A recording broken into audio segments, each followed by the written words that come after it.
दादा, मी आता आरक्षण उपवर्गीकरणावर प्रश्न करायचे बंद केले आणि मी कुठं जायचंही बंद केलं. तर तुमचा सारखा सारखा फोन येत होता म्हणून मला यावं लागलं. आणि आता जर मला कोणाचे फोन आले की आरक्षण उपवर्गीकरणाच्या अनुषंगाने मार्गदर्शन करायला या, तर मी एक 4-5 लोकांची नावाची यादी तयार केलेली आहे. त्यांना मी ते नावाची यादी पाठवतो आणि नंबर पाठवतो. त्यातलं पहिलं नाव आहे अमोल मेटकरी, दुसरं नाव आहे सुषमा अंधारे, तिसरं नाव आहे विठ्ठल कांदे, चौथं नाव आहे कराळे गुरुजी. म्हणजे ज्यांनी डॉक्टर बाबासाहेब आंबेडकरांच्या जयंतीत भाषण केले त्यांनी आता मार्गदर्शन करावं. आता माझ्यासारख्या माणसाची गरज नाही पडली पाहिजे ना. माझी मागे नोकरी आहे, मलाही करावी लागते. आता तुम्हाला ते रिकामे लोक त्यावेळेस जयंतीमध्ये भेटले, त्यांनी मार्गदर्शन केलं. आता तुमच्या प्रश्न उभे राहिले तर त्यांनी मार्गदर्शन करायला पळू आलं पाहिजे तुमच्याकडं. आणि मीडियावाल्यांनी तेच सुरू केलेलं आहे. आता मीडियावाल्याला या देशामधला हा आरक्षणाच्या उपवर्गीकरणाचा प्रश्न कोण सोडवू शकतं याच्यापैकी जे नावं आहेत महत्वाची, त्याच्यामध्ये पहिलं नाव अमर्त्य सेन यांचं आहे. त्यांना मीडियावाले कोणी बोलवत नाही. दुसरं नाव सुखदेव थोरात सर आहेत, त्यांना मीडियावाले कोणी बोलवत नाहीत.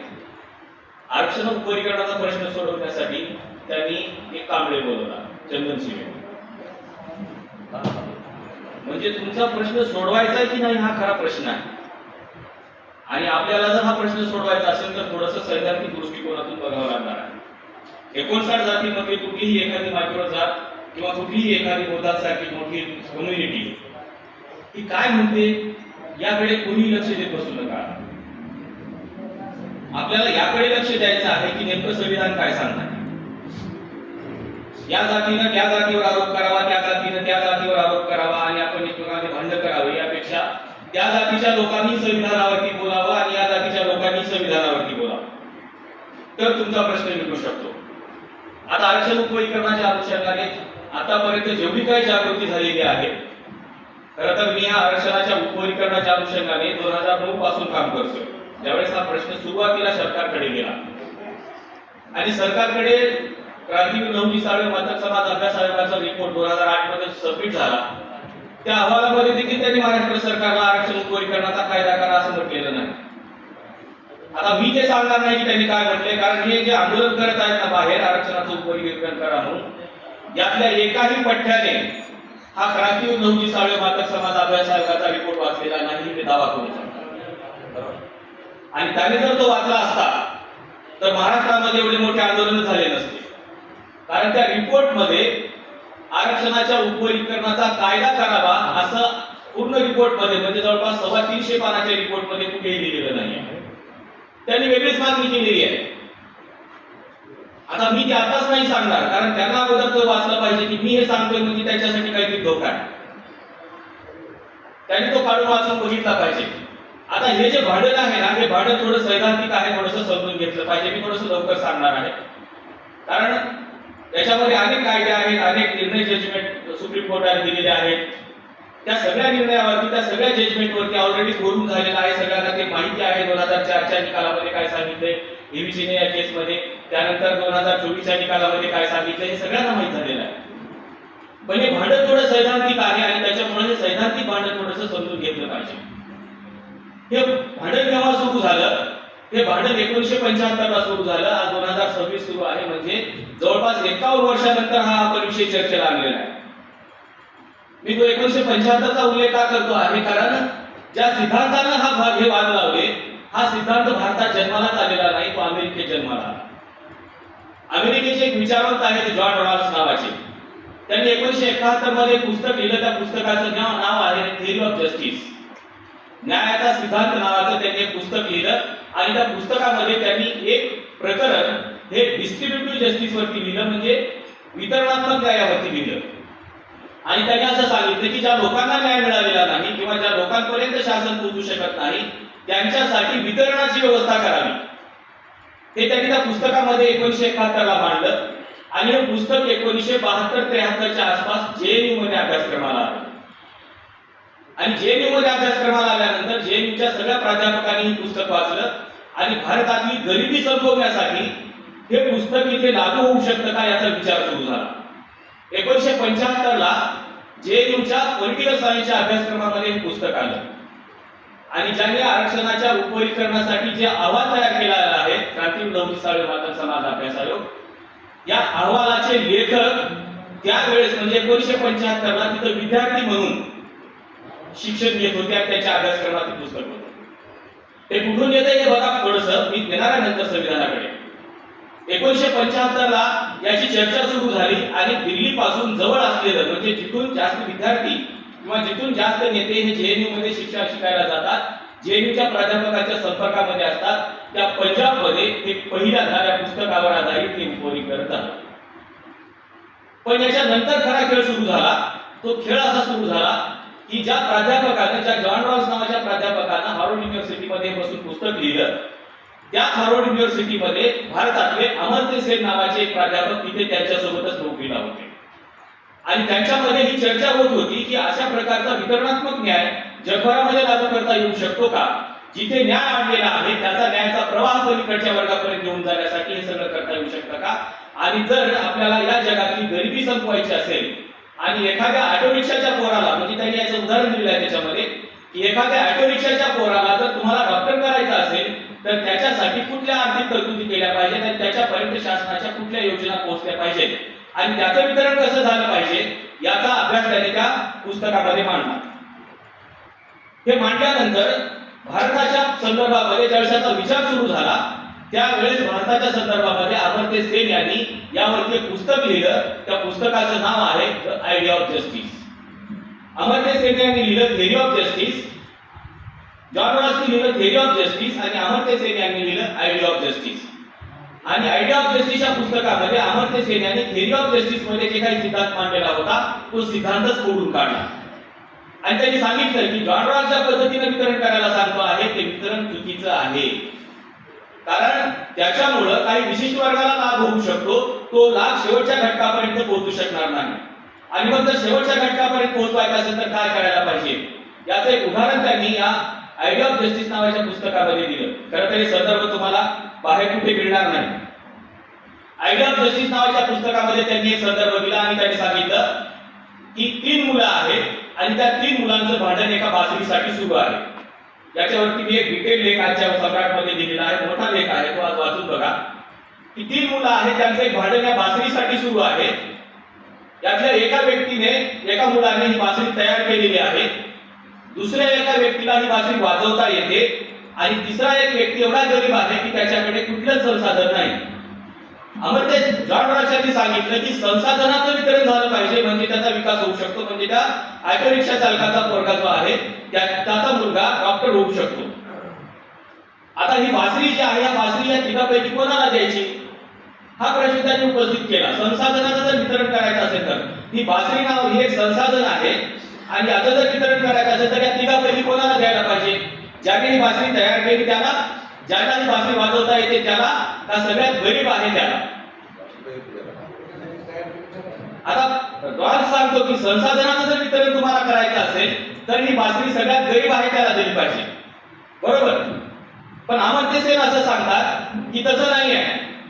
जर ही बासरी त्या ज्याला वाजवता येत नाही त्याला दिली तर या बासरीचं तो काय करणार आहे, एकतर तो ही बासरी विकून टाकेल आणि 2 दिवसाची भाकरी किंवा एखादी बिर्याणी खाऊ शकेल त्याच्यावरती, बरोबर.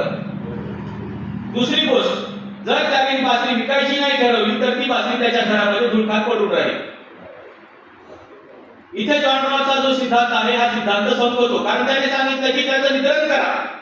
ज्या व्यक्तीला ते मिळालेलं नाही किंवा सगळ्यात जास्त गरीब व्यक्ती आहे त्या संसाधनात त्याला ते वितरण करा. इथपर्यंत जॉन रॉसने सांगितलं. अमर्त्य सेन म्हणतात की ही बासरी तो एकतर विकेल, 2 दिवसाची भाकरी त्याला मिळेल किंवा ही बासरी त्याच्या घरामध्ये धुळखात पडून राहील. अमर्त्य सेन यांनी सांगितलं जर असा सिद्धांत असेल तर या बासरीचं वितरण करणं योग्य नाही आहे. आणि मग त्याच्या पुढे अमर्त्य सेन यांनी सांगितलं की जर त्या गरीब मुलाला तुम्हाला ही बासरी द्यायची असेल तर तुम्हाला अगोदर त्या गरीब मुलाला ही बासरी वाजवायला शिकवावी लागेल. जर त्या मुलाला ती बासरी वाजवताच येत नाही आणि सरकार ती बासरी वाजवण्याचं प्रशिक्षणच त्याला देत नाही तर या बासरीचा उपयोग काय आहे. आणि म्हणून त्यांनी सांगितलं की जर तुम्हाला भविष्यामध्ये त्या ऑटो रिक्षा चालकाच्या पोराला किंवा या बासरी जो सगळ्यात गरीब आहे ज्याला तुम्ही बासरी देत आहात त्याचा जर विकास तुम्हाला करून घ्यायचा असेल तर तुम्हाला अगोदर त्याला प्रशिक्षण द्यावं लागेल. आणि म्हणून अमर्त्य सेन यांनी सिद्धांत मांडला क्षमता सक्षमीकरणाचा. लोकांच्या क्षमता वाढवल्या पाहिजे. आता एक क्षमता कशा वाढवू शकतात? आता एक क्षमता वाढवण्यासाठी मी 2004 च्या हिवी चिन्नया केसच्या आंध्र प्रदेश मधल्या जे काही सुप्रीम कोर्टाने निकाल दिलेला होता त्या निकालाकडे येतो. त्या सुप्रीम कोर्टाच्या त्या जज मध्ये 5 जज होते. त्यातल्या सगळ्या जज मध्ये एक एस.बी. सिन्हा नावाचे एक जज होते. त्यांनी असं सांगितलं की आरक्षणाचं उपवर्गीकरण करून हा प्रश्न मिटणार नाही आहे. कारण त्यांच्या समोर देखील कदाचित अमर्त्य सेन यांची केली असावी. काय सांगितलं? अमर्त्य सेन म्हणतात की जर समजा तुम्ही एक उपवर्गीकरण केलं आणि एका समूहाला समजा 8% रिझर्वेशन दिलं, समजा मातंग समाजाला 8% रिझर्वेशन दिलं. आता याच्यामध्ये जे काही जाती आहेत त्या जाती मी तुम्हाला असं दाखवतो. मांग, मातंग, मणिमादिका, दख्खनी मांग, मांग मस्ती, मदारी, गारुडी, राधे मांग, मांग गारुडी आणि मेघवाड मांगवाडी आणि भोरवाड अशा काही वेगवेगळ्या जाती आहेत. आता या सगळ्यांचा जर एक ग्रुप तयार केला आणि या जातीला जर 8% रिझर्वेशन दिलं, ठीक आहे. हे मी नाही सांगत, हे अमर्त्य सेनची थिअरी आणि सुप्रीम कोर्टाचं जे 2004 चं जजमेंट आहे त्याच्यामधून आलेला हा निष्कर्ष मी सांगतोय की या सगळ्या जातींना मिळून 8% रिझर्वेशन दिलं तर यातल्या शेवटच्या पोराचा म्हणजे जो पोतराजाचा मुलगा आहे तो डॉक्टर होणार आहे का? याच्यामुळे डॉक्टर कोण होणार आहे? याचा फायदा कोणाला होणार आहे? जे मातंग समाजामध्ये जे सगळ्यात पुढारलेले लोक आहेत त्यांना त्याचा फायदा होणार आहे. याचा वितरण त्या शेवटच्या मुलापर्यंत होणार आहे का? जर इथल्या पोतराजाचा मुलगा जर या आरक्षणाच्या उपवर्गीकरणामुळे जर डॉक्टर होणार असेल याची जर गॅरंटी तुम्ही देत असाल तर आरक्षणाचं वर्गीकरण बिनधास्त करा, पण त्याची गॅरंटी सरकारने लिहून द्यावी. हे होणार नाही. म्हणून अमर्त्य सेन यांनी या थिअरीला विरोध केला आणि सुप्रीम कोर्टाचं 2004 चं जजमेंट आहे ज्याच्यामध्ये एस.बी. सिन्हा होते. त्यांनी सांगितलं की आरक्षणाचं उपवर्गीकरण करून चालणार नाही, त्यांच्या क्षमता वाढवल्या पाहिजे. आणि मग क्षमता कशा वाढवल्या पाहिजेत? क्षमता वाढवण्यासाठी काय करायला पाहिजे? त्यांनी सांगितलं की भारतीय संविधानामधला भाग 4 डायरेक्टिव्ह प्रिन्सिपल्स एखाद्या समूहाच्या क्षमता वाढवण्यासाठी तुम्हाला कुठेही अडचणीचं ठरत नाही आहे. जर यावर्षी देवेंद्र फडणवीस यांना असं वाटत असेल की मातंग समाजाचा विकास झाला नाही, तसा जर अहवाल त्यांच्याकडे असेल तर त्यांनी 2027 चं अर्ध बजेट महाराष्ट्राचं हे फक्त मान समाजासाठी राखून ठेवावं आणि त्यांच्या क्षमतांचा विकास करावा. वाटतं ना तुम्हाला त्यांचा समाज पुढे आला पाहिजे, तो समाज पुढे आला पाहिजे, तर तुम्ही बजेट राखून ठेवा आणि त्यांच्यासाठी क्षमता सक्षमीकरणाचे कार्यक्रम सुरू करा. पण ते जमत नाही आपल्याला. उपवर्गीकरण करून त्यांना फक्त हे सिद्ध करायचं आहे की तुमच्यावर जो अन्याय झालेला आहे म्हणजे हजारो वर्षापासून जो अन्याय झालेला आहे तो इथल्या ब्राह्मणी व्यवस्थेने अन्याय केलेला नाही, तर या 75 वर्षामध्ये तुमच्यावर बौद्धांनी अन्याय केलेला आहे. हे सांगायचं ना. त्याच्या पलीकडे काय आहे? 2004 च्या जजमेंट मध्ये सांगितलं गेलं आणि पुढे जाऊन या 2004 च्या जजमेंट मध्ये हेही सांगितलं गेलं की आरक्षणाचं उपवर्गीकरण करणं हे असंवैधानिक आहे. कशाच्या आधारावरती सांगितलं गेलं? 2004 च्या या जजमेंट मध्ये म्हणजे हिवी चिन्नया केसच्या जजमेंट मध्ये एक कोड दिलेला आहे, एक पॅरेग्राफ दिला गेलेला आहे आणि हा पॅरेग्राफ कॉन्स्टिट्यूएंट असेंब्ली डिबेट मधल्या 9व्या खंडामधला तो भाग आहे. तो पॅरेग्राफ तुम्ही काढून वाचून बघा. त्या पॅरेग्राफ मध्ये डॉक्टर बाबासाहेब आंबेडकर काय सांगतात म्हणजे तुमच्या लक्षात येईल की आता महाराष्ट्रामध्ये काय सुरू आहे. या पॅरेग्राफ मध्ये ज्या वेळेस कॉन्स्टिट्यूएंट असेंब्ली डिबेट मध्ये म्हणजे संविधान सभेमध्ये जी चर्चा झाली त्या संविधान सभेमध्ये 3 व्यक्तींमध्ये आर्टिकल 341 अनुषंगाने चर्चा झालेली आहे. त्यातलं पहिलं नाव आहे डॉक्टर बाबासाहेब आंबेडकर, दुसरं नाव आहे कुलधर शलिहा आणि तिसरं नाव आहे मुनीस्वामी.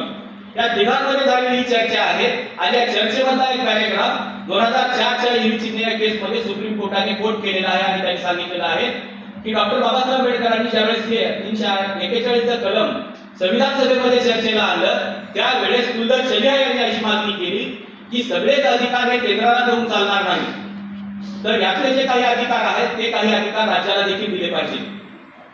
आता राज्याला अधिकार दिल्यानंतर राज्य त्या जातीमध्ये म्हणजे त्यांच्या जाती आयडेंटिफाय करेल आणि त्या जातीला कशा प्रकारचं आरक्षण द्यायचं हे राज्य ठरवेल असं कुलधर शलिहा यांची डिमांड होती. डॉक्टर बाबासाहेब आंबेडकरांनी आणि मुनीस्वामी यांनी ही डिमांड नाकारली. आता का नाकारली याचं उत्तर देखील बाबासाहेब आंबेडकरांनी तिथे लिहिलेलं आहे.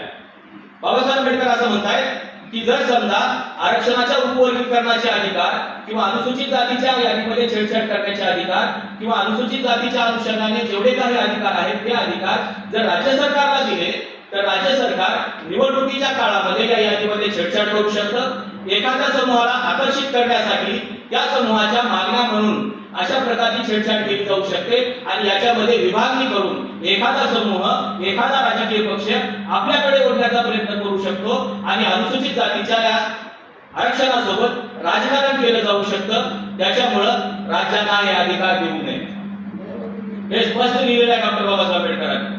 आणि आता झालंय काय नेमकं की अनुसूचित जातीच्या या यादीसोबत जे राजकारण झालेलं आहे ते तुमच्या माझ्या डोळ्यासमोर आहे। ते कधी झाले? हे 2024च्या लोकसभेच्या निवडणुकीच्या अगोदर झाले। किती दिवस अगोदर झाले? एकच महिना अगोदर झाले।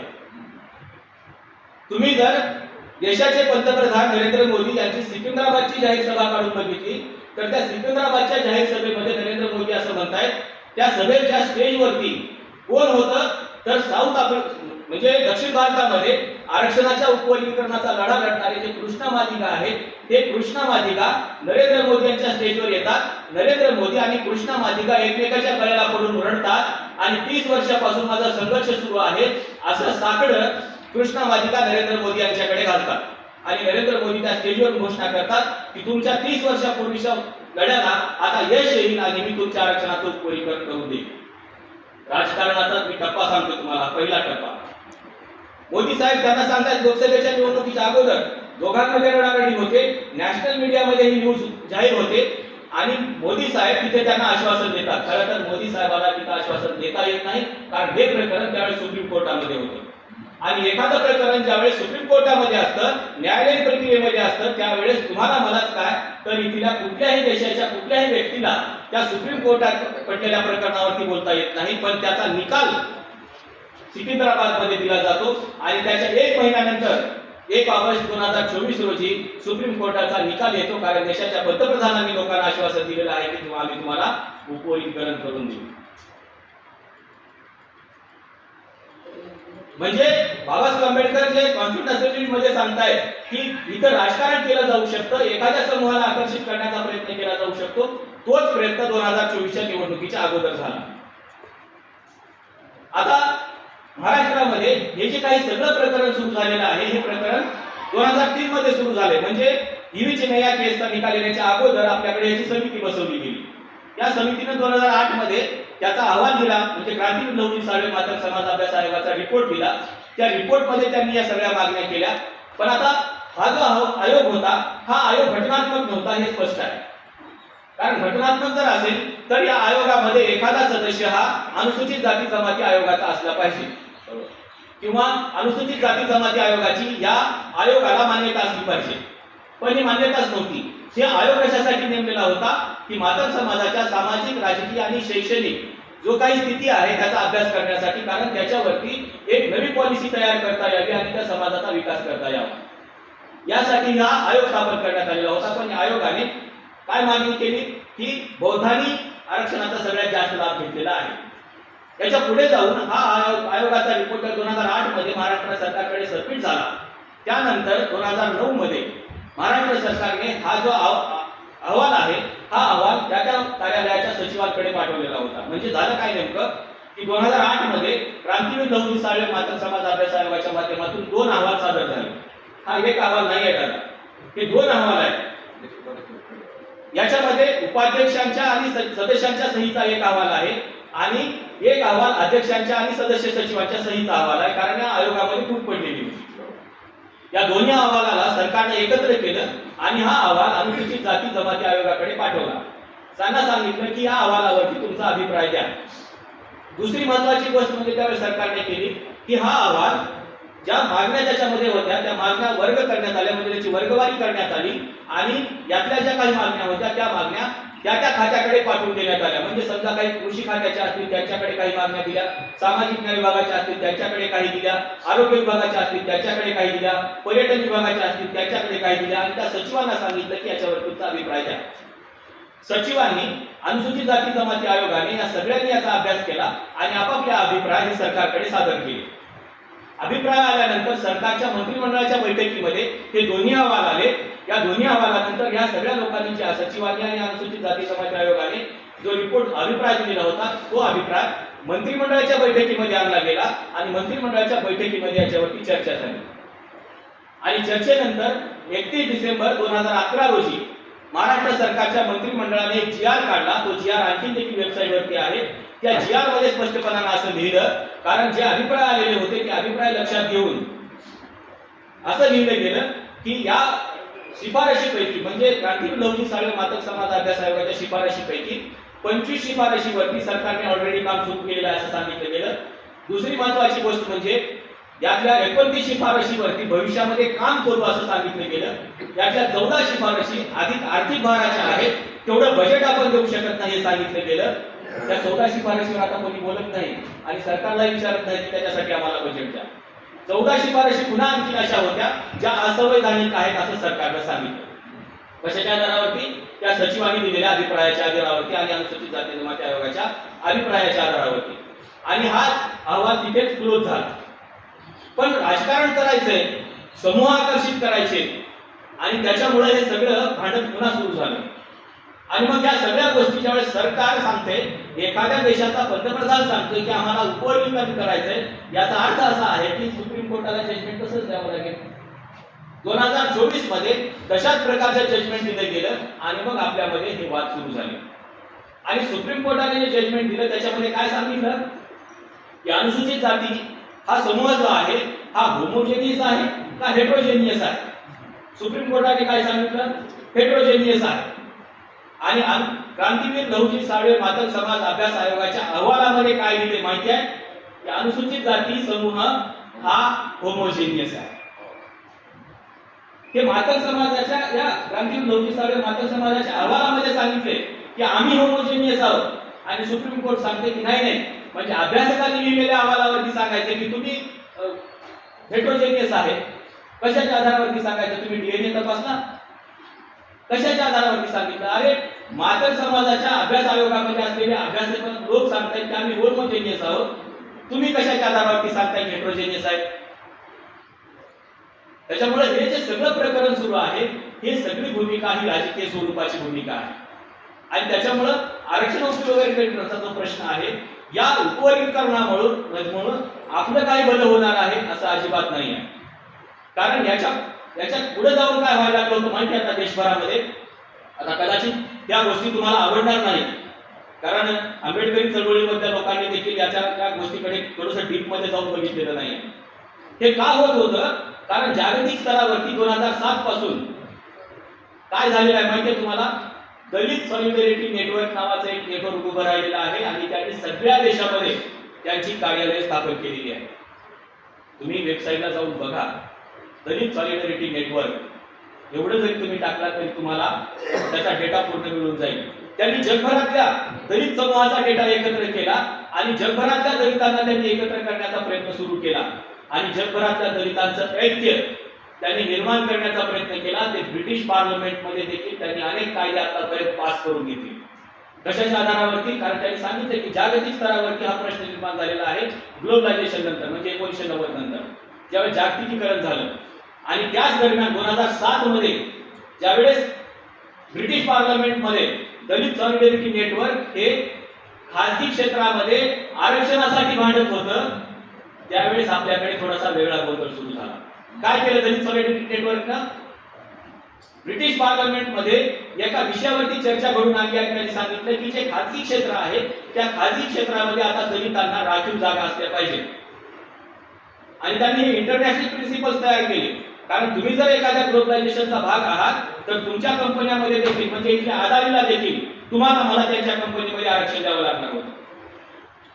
हे ज्यावेळेस ब्रिटिश पार्लमेंटमध्ये याची चर्चा सुरू होती, तुम्ही त्याचे डिबेट काढून बघा. या डिबेटमध्ये त्यांनी जे प्रिन्सिपल्स तयार केलेले आहेत त्या प्रिन्सिपल्सला ब्रिटिश पार्लमेंटने मान्यता दिलेली आहे. त्यांनी सांगितले की मल्टीनॅशनल कंपन्यांमध्ये आता दलितांना तुम्हाला सामावून घ्यावं लागेल.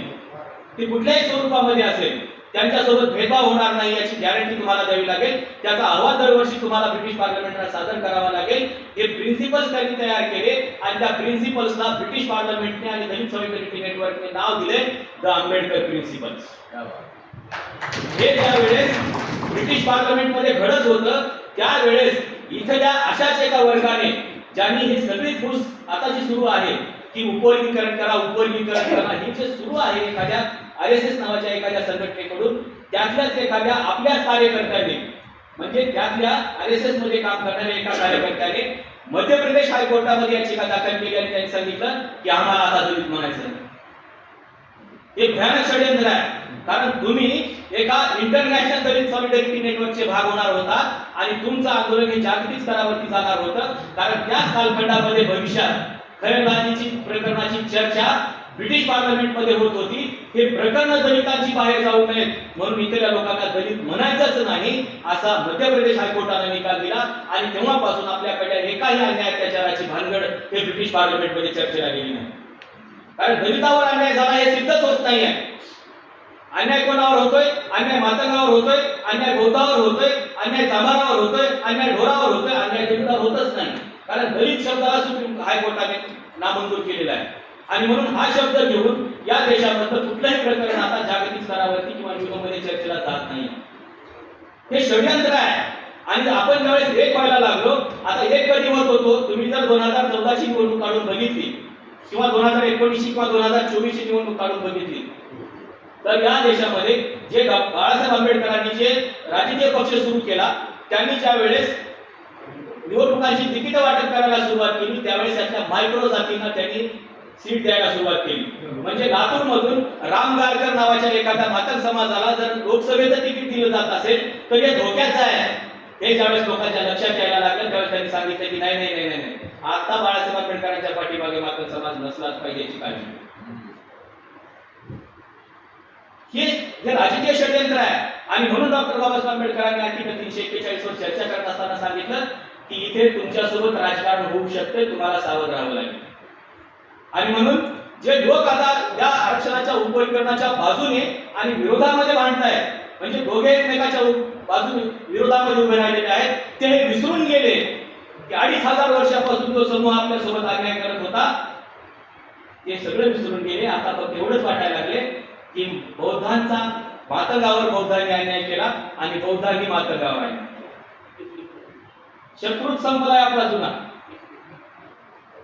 बाबासाहेब आंबेडकरांनी या गोष्टीपासून सावध राहायला सांगितलं आणि म्हणून माझं मत असं आहे की आता कोणाचं ऐकायचं हा जर खरा प्रश्न असेल तर इथं कोणाचंही ऐकत बसू नका. आणि म्हणून मी भाषण करायचे म्हणते. कारण आपण कोणाचं ऐकतोय तुम्ही सगळ्यात बघा एखाद्या आरक्षणाच्या उपवर्गीकरणाच्या अनुषंगाने एखादा चांगला व्हिडिओ किंवा चांगली पोस्ट एखादी फेसबुकला टाकून बघा त्याला अजिबात नाही घेत नाही तो. तुम्ही फक्त मातंग समाजाच्या विरोधामध्ये बोला बघा तुम्ही कसे व्हायरल होता किंवा तुम्ही बौद्ध समाजाच्या विरोधामध्ये बोला बघा तुम्ही कसे व्हायरल होता. म्हणजे आपली मानसिकता जशी तयार केली गेली आपल्यावर आता आपलं स्वतःचं कंट्रोल राहिलं नाही.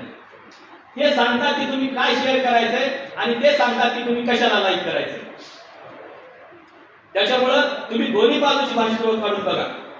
म्हणजे मातंग समाजाच्या अहवालामध्ये काय लिहिले, बदल समितीच्या अहवालामध्ये काय लिहिले किंवा भारतीच्या अहवालामध्ये काय लिहिले हे कोणी बोलायला तयार नाही जे नेतृत्व करायला निघाले. बरोबर. भारतीचा अहवाल फक्त 32 पानाचा आहे. किती पानाचा आहे? 32 पानाचा अहवाल आहे. आणि हा अहवाल स्वीकारून सरकार काय करते उपवर्गीकरण करायला निघाले. आणि बदल समितीचा अहवाल तर सरकारकडेही नाही आहे. आम्ही माहितीचे अधिकार टाकले, सामाजिक न्याय विभागाकडे टाकला, सचिवाकडे टाकला, मुख्यमंत्र्यांच्या कार्यालयाकडे टाकला. ते म्हणतात आमच्याकडे अहवालच नाही. मग कराच्या टेबलवर आहे अशोक खराच्या टेबलवर आहे का? कारण त्याचं ऑफिस सील केले. बरोबर. त्याचं ऑफिस सील केले याचा अर्थ अशोक खराच्या टेबलच्या ड्रॉवर मध्येच हा बदल समितीचा अहवाल आहे. आता ज्याचं ऑफिस जोपर्यंत सील आहे ना तोपर्यंत बदल समितीचा अहवाल मध्ये राहील तो तुम्हाला मला दिला जाणार. म्हणजे इतकं भयानक सगळं सुरू आहे.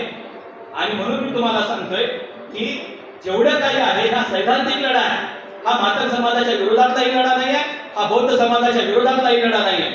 हा मातंग बौद्ध आणि ज्या काही 59 जाती आहेत त्या 59 जातींनी एकत्र येऊन आता भविष्यातल्या काही मागण्या करायला पाहिजे. एवढ्याच मागण्या मी तुम्हाला सांगतो आणि थांबतो.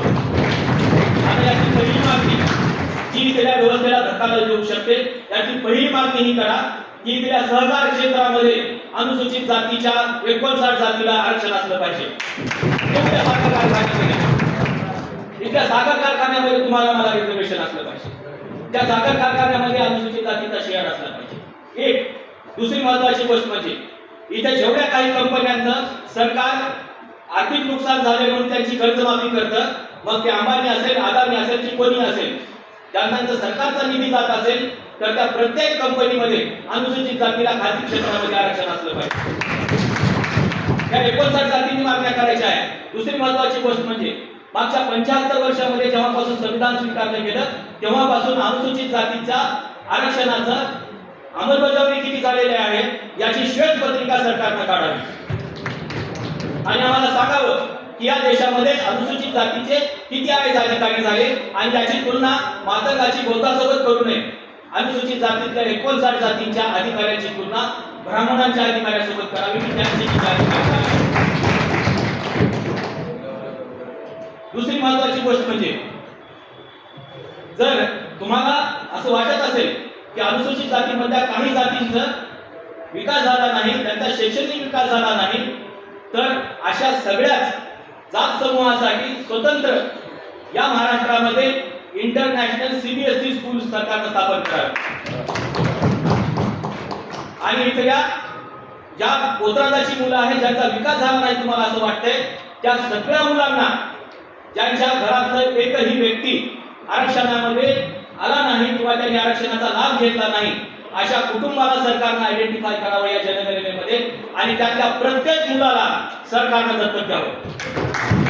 हे जेव्हापर्यंत दत्तक घ्यावं जोपर्यंत त्या आरक्षणाचा म्हणजे ज्याला लाभ मिळालेला नाही असं कुटुंब आहे त्यातला एक मुलगा सरकारी नोकरीला लागणार नाही तोपर्यंत त्याला दत्तक घ्यावं. त्या मागण्या आपण भविष्यामध्ये करायला पाहिजे. आपण काय करतोय 7% द्या, 2% द्या, 3% द्या, याने काहीच होणार नाही. आतापर्यंत जर तुमच्या कोत्रादाच्या खांद्यावरचा चाबूक जर गेला नसेल या 75 वर्षामध्ये तर हे सरकारचं अपयश आहे. बरोबर, हे सरकारचं सरळ सरळ अपयश आहे. त्याच्यामुळे आपलं भांडण हे मातंगाचं बौद्धासोबत, बौद्धांचं मातंगासोबत किंवा दोघांचं चांभारासोबत नाही आहे. आपलं सगळ्यांचं भांडण हे सरकारसोबत आहे. कारण डॉक्टर बाबासाहेब आंबेडकरांनी 25 नोव्हेंबर 1949 ला संविधान सभेमध्ये जे शेवटचं भाषण केलं त्या शेवटच्या भाषणामध्ये डॉक्टर बाबासाहेब आंबेडकरांनी सांगितलं की तुम्ही हे संविधान राबवण्यासाठी कोणाच्या हातामध्ये देता हे खूप महत्त्वाचं आहे. जर ते लोक नालायक असतील, ते जर संविधान व्यवस्थितरित्या राबवू शकत नसतील तर याचा अर्थ असा आहे की ते सांगतील भविष्यामध्ये की संविधान चुकीचं आहे. त्यांना राबवता आलं नाही, त्यांना याच्यामधल्या गोष्टींची अंमलबजावणी करता आली नाही आणि म्हणून 75 वर्षानंतर ते सांगतात की अनुसूचित जातीच्या आरक्षणाचा कायदा चुकीचा होता त्याच्यामुळे तुमचा विकास झाला नाही. बाबासाहेब आंबेडकरांना माहिती होतं की जर असे लोक संसदेमध्ये बसतील तर भविष्यामध्ये हे जे काही संविधान आहे हे संविधान वाईट आहे म्हणून सांगतील. म्हणून संविधान कोणाच्या हातामध्ये द्यायचं राबवायला तर ते चांगल्या लोकांच्या हातामध्ये द्यायचं म्हणजे जे चांगलं आहे म्हणून राबवतील. पण चांगली माणसं सापडतच नाहीत आपल्याला चांगली माणसं नाही सापडत. 1952 ला पहिल्या सार्वत्रिक निवडणुका झाल्या, 1946 ला संविधान सभेच्या निवडणुका झाल्या. या सगळ्या निवडणुकांच्या याद्या काढून बघा, त्यातल्या शिकलेल्या लोकांची यादी काढून बघा. त्यावेळेस शिक्षणाचं प्रमाण खूप कमी होतं, प्रचंड कमी होतं शिक्षणाचं प्रमाण.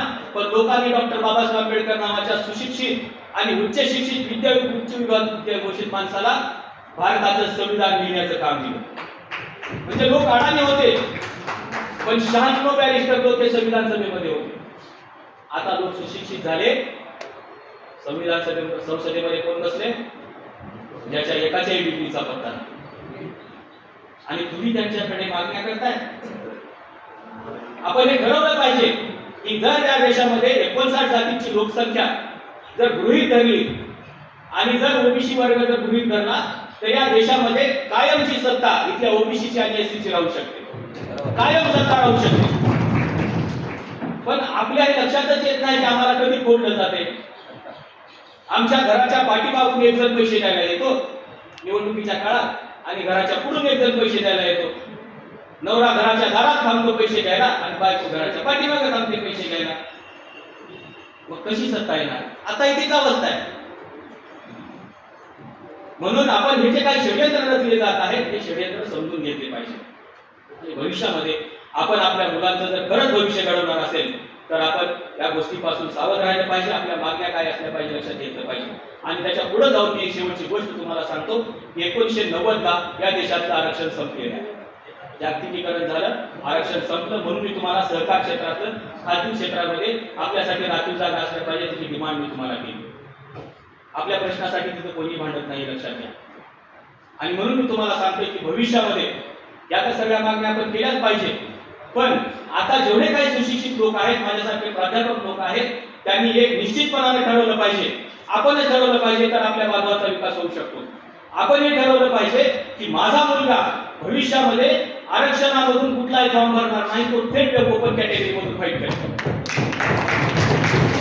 माझ्या मुलाची जागा आता राखीव खुर्चीवरती नाही आहे. माझ्या मुलाची जागा, माझ्या मुलाची नजर आहे आता ओपन वरती असली पाहिजे. तरच खऱ्या अर्थानं यांच्या या व्यवस्थेला धक्का बसू शकतो. त्याच्यामुळं माझी खुर्ची तू घेतली, तुझी खुर्ची मी घेतली, हे भांडणच आपलं नाही आहे. आपल्या दोघांच्याही खुर्च्यात ते लोक घेऊन बसलेले आहेत. आपण काय मोठ्या तुटक्या खुर्चीसाठी भांडण करतो? आपल्या सगळ्यांच्या खुर्च्या त्यांनी गायब केलेल्या आहेत. तुम्ही काढून बघा. या देशातल्या मंत्रालयामधल्या मंत्र्यांचं प्रमाण, या देशामधल्या मंत्रालयातल्या सचिवांचं प्रमाण, या देशातल्या सुप्रीम कोर्टामधल्या जजचं प्रमाण, ज्या लोकांची 3.5% लोकसंख्या आहे त्यांचे 60% लोक या कार्यालयात बसलेले आहेत. आणि 85% लोक हे फक्त वरच्या 40% खेळत आहेत. आणि त्यातल्याही 50% जागा रिक्त आहेत. त्याच्यामुळं आपली मागणी असली पाहिजे की आरक्षणाची अंमलबजावणी म्हणजे जोपर्यंत इथला अनुशेष 100% भरला जात नाही तोपर्यंत इथली कुठलीही ओपन कॅटेगरीची एकही जागा भरली जाणार. हे धमक्या आपण सरकारला दिल्या पाहिजे. त्याच्यामुळे हे जे काही इकडं तिकडं चाललंय ना फेसबुक वरती, अण्णा भाऊ मोठे का, डॉक्टर बाबासाहेब आंबेडकर मोठे का, क्रांतीवीर लवजी साळवे कोणाचे गुरु, हे काही नाहीये. हे सगळे आपले मार्गदर्शक आहेत, लक्षात ठेवा. आणि त्यांनी दिलेल्या मार्गावरती आपल्याला चालायचंय. पण हे चालत असताना आपण आपल्यातले शत्रू नाही करायला पाहिजे. आपला शत्रू आपण ठरवला पाहिजे. डॉक्टर बाबासाहेब आंबेडकरांनी त्या शत्रूची ओळख करून दिली आणि त्या शत्रूची ओळख करून देण्यासाठी त्यांनी 2 ग्रंथ लिहिले. एक म्हणजे शूद्रपूर्वी कोण होते, या ग्रंथामधून त्यांनी ओबीसीला सांगितले की तुमचा शत्रू कोण आहे, आणि अस्पृश्य मूळचे कोण, या ग्रंथातून त्यांनी शेड्यूल कास्टला सांगितले की तुमचा शत्रू कोण आहे. आणि त्याच्यामुळं या गोष्टीवरती आपण सगळ्यांनी भांडलं पाहिजे. आणि या सगळ्या गोष्टी या जे काही डॉक्टर बाबासाहेब आंबेडकरांनी सांगितलेलं आहे याचा जागर सातत्याने आपल्याला करावा लागणार आहे.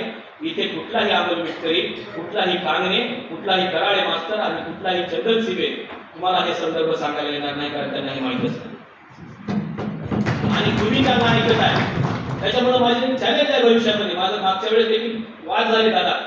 एक बौद्ध धर्म परिषद होती परभणीमध्ये आणि भंतेजींचे फोटो छापलेले होते सगळ्या आपल्या बौद्ध भिक्खूंचे, आणि वर एका कांगणेचा फोटो लावला होता आणि त्यांनी लिहिलं होतं की प्रमुख मार्गदर्शक. म्हणजे कोणाचे मार्गदर्शक? धर्म परिषद आहे. कोण मार्गदर्शक करायला येते? आम्ही जागे होणार आहोत की नाही? 1956 ला बाबासाहेब आंबेडकरांनी धर्म आमच्या हातामध्ये दिला आणि आम्हाला आमचा मार्गदर्शक देखील कळाला नाही आतापर्यंत. आणि तुम्ही भारत बौद्ध धर्म करायला निघालेले आहात. हे बोललं पाहिजे आपण, पण आपण बोलतच नाही. आपण डायरेक्ट जातो आणि त्यांना बोलवले. माझे त्याचे 2 तास बोलणं झालं कांगणेगुरुजीचं त्या दिवशी. ते म्हणाले की सर माझ्याकडून चूक झाली. ते मान्य केलं बिचारे की माझ्याकडून चूक झाली सर म्हणे. खरं तर मी त्या स्टेजवरती जायला नाही पाहिजे, कारण मी बौद्ध नाही. बाबासाहेबांच्या विचाराचा जरी असलो तरी मी बौद्ध नाही. त्याच्यामुळे मी ते मान्य करायला पाहिजे. आणि त्यांनी ठरवून टाकलं की भविष्यामध्ये मी कुठल्याही धर्म परिषदेला आता मार्गदर्शन करायला जाणार. म्हणून आलो की डॉक्टर बाबासाहेब आंबेडकरांच्या जयंतीमध्ये जाऊन तुम्ही मार्गदर्शन करा, काही हरकत नाही आम्हाला. पण धर्माचे मार्गदर्शक कोण असतात हे ग्रंथ आता दिला ना दादांनी आपल्या हातात. त्या ग्रंथात सांगितलंय की धम्म कोण सांगू शकतो, धर्म म्हणजे काय आहे आणि अधर्म म्हणजे काय आहे. आता खरं तर थांबणार आहे, कारण माझंही लेक्चर आहे, माझाही वेळ जातोय. 6 वाजता माझंही लेक्चर आहे. तुम्हाला 5:30 पर्यंत सांगितलं होतं. त्याच्यामुळं आपण या सगळ्या गोष्टींचा अभ्यास केला पाहिजे. ज्या कोणी तज्ञ लोक आहेत सरकारकडे आपण डिमांड केली पाहिजे की या सगळ्या गोष्टींचा अभ्यास करण्यासाठी अभ्यासू लोकांची, म्हणजे अमर्त्य सेन असतील, सुब्रत थोरात सर असतील, मी माझं नाव घेणार नाही कारण सोनकांबळे कोणाला पटत नाही ना. त्याच्यामुळे अमर्त्य सेन थोडे ब्राह्मण आहेत. त्याच्यामुळे आपण म्हणू नये की मी जास्त मोठा अभ्यासक आहे, माझ्यापेक्षा चांगले अभ्यासक आहे देशामध्ये ज्यांना आपण कधी ऐकत नाही. म्हणजे आपण ते त्यांचे एकही व्याख्यान दादा जयंतीनिमित्त आपल्या देशात झालं ते दुःख आहे आपलं. ज्या अमर्त्य सेननी जागतिक स्तरावरती सांगितलं की doctor Babasaheb Ambedkar is my father of economics, आणि त्या माणसाला नोबेल प्राइज मिळालेला आहे. आता नोबेल प्राइज मिळालेला माणूस आपल्याकडे वक्ता म्हणून चालत नाही, हे दुःख आहे आपलं. आणि म्हणून आपण जरी म्हणत असलो की आम्ही बाबासाहेबांच्या रक्ताचे नातेवाईक आहेत, औलाद आहेत, रक्त आमच्यात आहे, पण बाबासाहेबांनी ज्या जागतिक स्तरावरती विद्वत्तेची उडी मारली त्या उडीला आपल्याला साधारण नजरेने बघता देखील येत नाही आणि ती उडी मोजता देखील आली नाही. हे 75 वर्षामध्ये मोठं दुःख आहे. त्याच्यामुळे थोडे सावध झालं पाहिजे आणि आपणच आपल्या माणसाचे कान टोचले पाहिजे की नेमकं कोणाला ऐकायचं, कोणाला बाबासाहेब आंबेडकरांच्या स्टेजवरती बसवायचंय, कोणाला धर्माच्या स्टेजवरती बसवायचं. एवढे धर्मांतर झालेले लोक इथं जमलेले आहेत, यातला कुठलाही मार्गदर्शक तुम्हाला चालत नाही का?